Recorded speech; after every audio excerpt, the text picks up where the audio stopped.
Hello नमस्कार। तो कैसे हो आप सभी? स्वागत है आप सबका आपके अपने YouTube channel him study group में।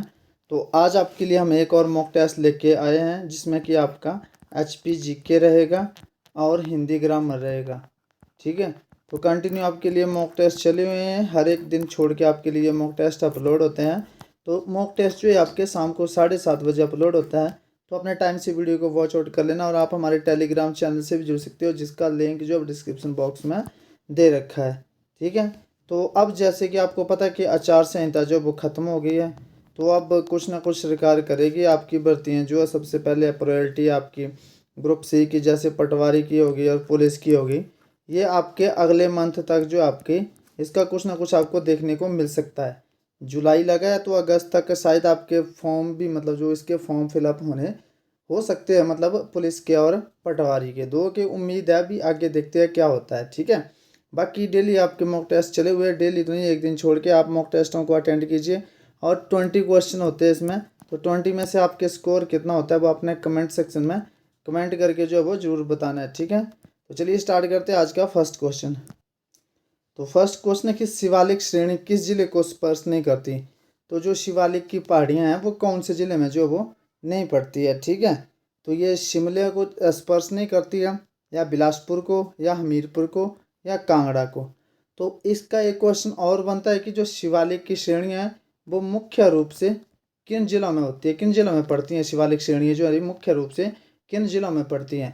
तो ये पड़ती है मुख्य रूप से, एक तो हमीरपुर, जो मोस्ट इम्पोर्टेंट क्वेश्चन है ये हमीरपुर, दूसरा कांगड़ा, और तीसरा उन्ना।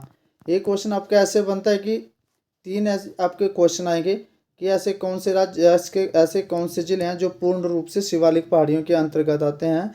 तो वो आपका हमीरपुर, कांगड़ा और उन्ना, ये पूर्ण रूप से जो वो शिवालिक पहाड़ियों के अंतर्गत जो वो आते हैं।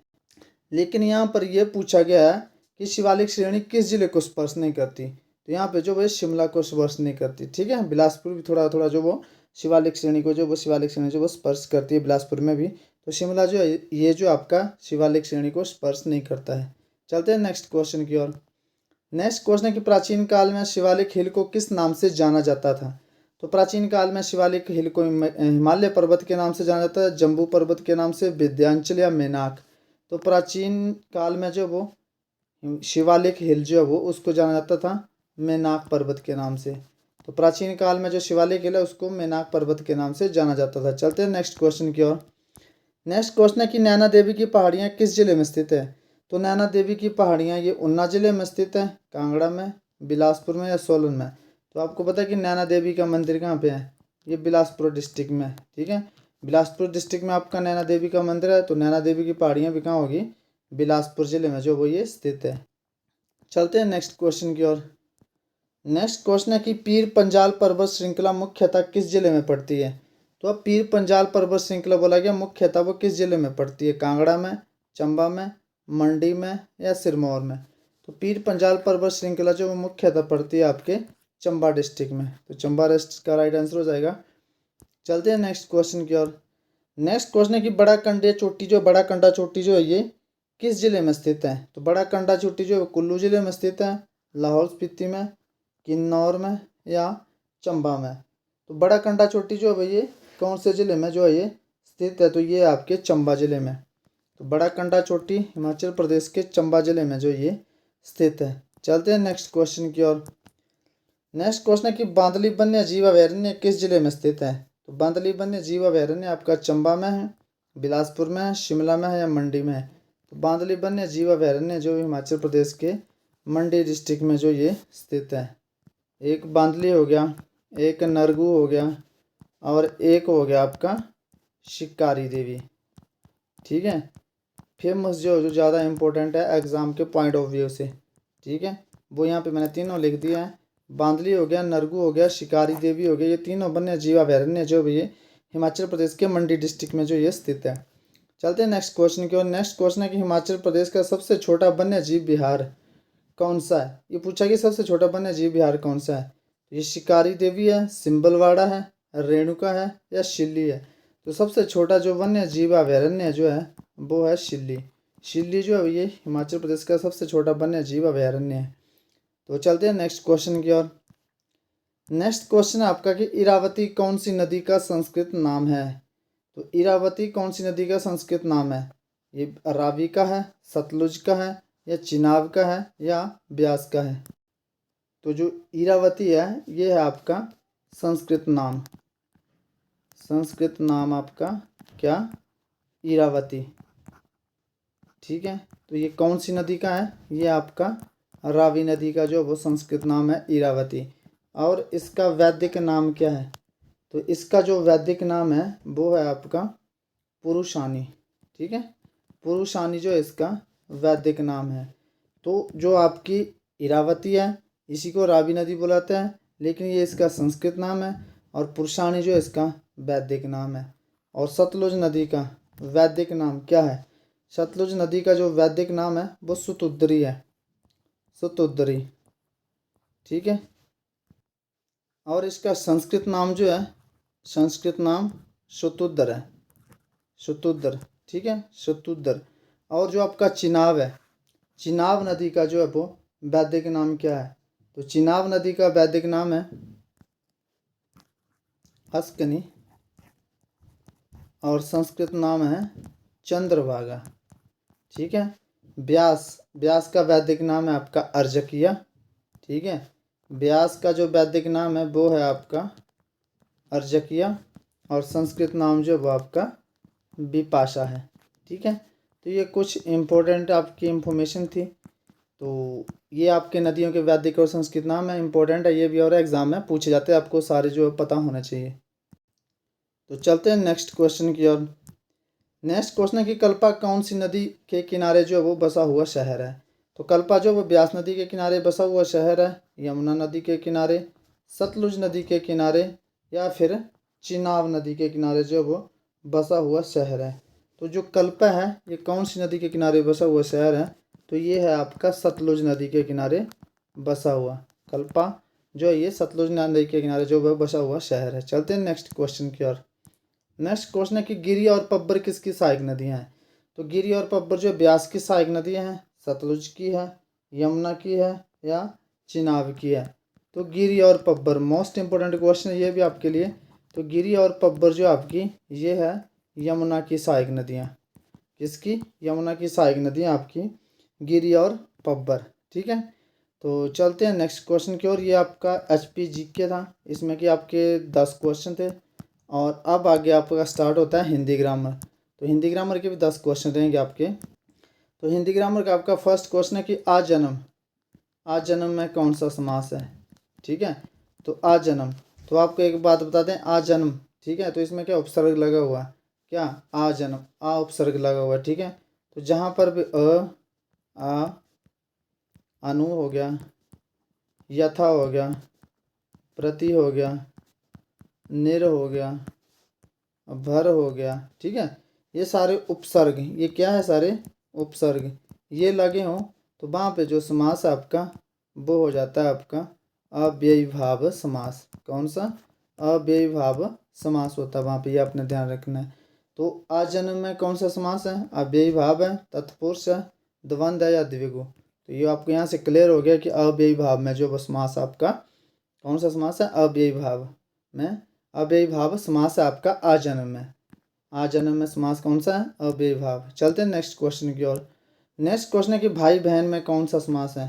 तो भाई और बहन, भाई बहन, या फिर ऐसे भाई और बहन हो ऐसे लिखा हो, या फिर भाई डैश बहन योजिक चिन्ह हो। तो वहाँ पर जो समास होता है आपके, वहाँ पर भी आपका द्वंद्व समास होता है। ठीक है, तो यहाँ पे समास कौन सा आपका, ये भाई बहन में द्वंद्व समास है। भाई और बहन हो या भाई डैश बहन हो, तो वहाँ पे समास जो होता है आपका द्वंद्व समास होता है। ठीक है, चलते हैं नेक्स्ट क्वेश्चन की ओर।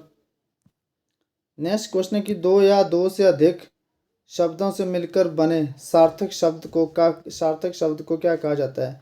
संधि कहा जाता है, समास कहा जाता है, अव्ययीभाव का अव्यय कहा जाता है, या छंद कहा जाता है। तो दो या दो से अधिक शब्दों से मिलकर बने हुए सार्थक शब्द को जो जो है वो क्या कहा जाता है। तो इसको कहा जाता है समास।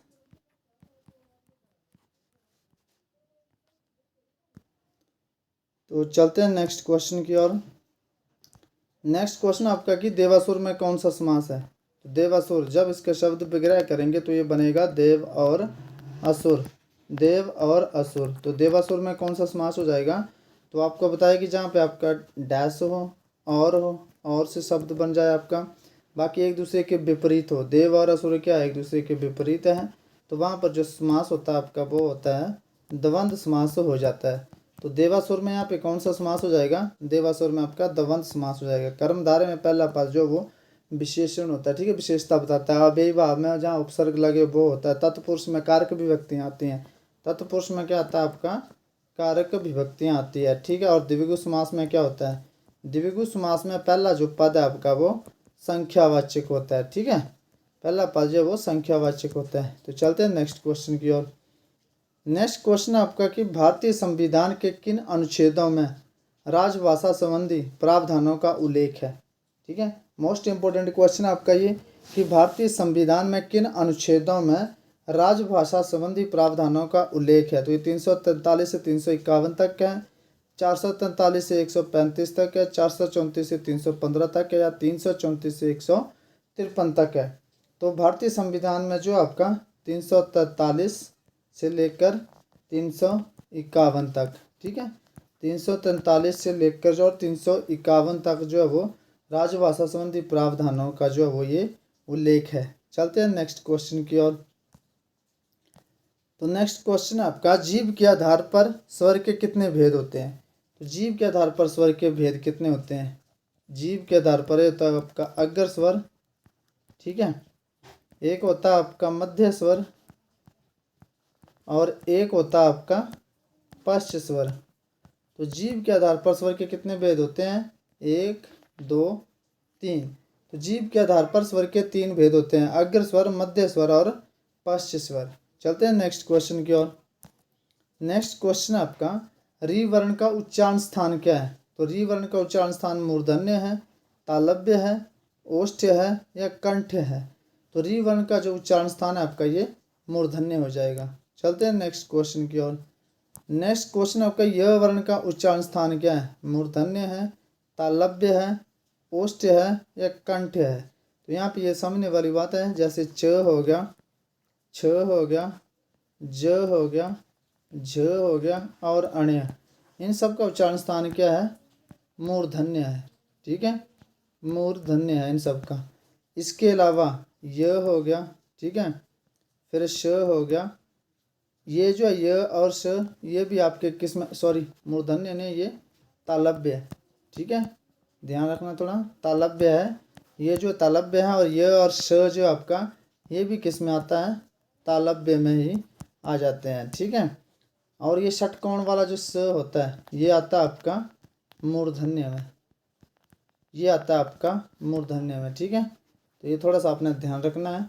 तो च छ झ झ अण्य किसमें, ये तालव्य, और तालव्य में और क्या आएंगे, ये और श भी आपका तालव्य में ही आता है, और ई ये भी आपके तालव्य में ही आते हैं। तो ये वर्ण का उच्चारण स्थान क्या हो जाएगा, तालव्य हो जाएगा। चलते हैं नेक्स्ट क्वेश्चन की ओर।